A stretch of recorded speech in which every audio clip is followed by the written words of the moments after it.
Next month, 988 launches nationwide as the new mental health emergency crisis line. It's meant to make getting help with a mental crisis specialist as simple as dialing 911. But is the country ready for this change? Our Joe St. George takes a look at the issue and why some are concerned about a lack of funding.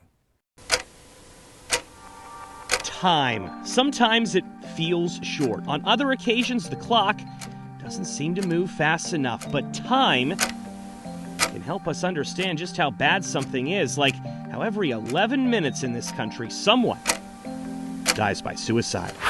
1995, I lost my fiance at the time to suicide. Time also reminds Doreen Marshall of how long it's been since her life was altered in the 1990s. Nowadays, she's better known as an advocate with the American Foundation for Suicide Prevention. The times have changed a lot since then, she says, and it's about to change again. Back then, I had no awareness. Most people still think 911 is really who you call for a mental health crisis. Now, it's not every day that mental health policies change in this country, but next month it will. Everyone in our country knows about 911 and how it's used for emergencies. Well, next month, 988 will launch specifically for mental health emergencies. The simpler we can make getting help, the better. Doreen says this is a game changer and will no doubt result in call centers better serving their purpose. 988 is easier to remember than the current hotline, which is 800-273-TALK.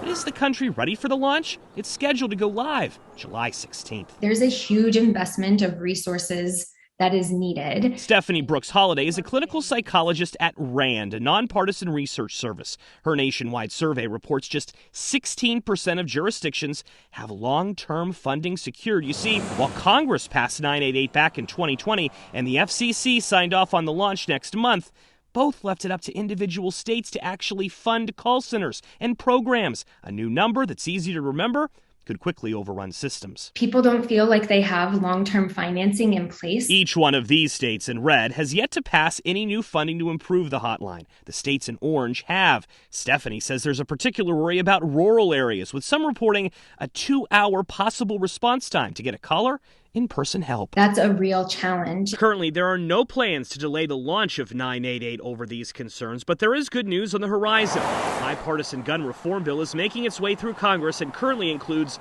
$150 million to improve the 988 program nationwide. Of course, though, on this issue, time is always of the essence. Every second counts. In Washington, I'm Joe St. George.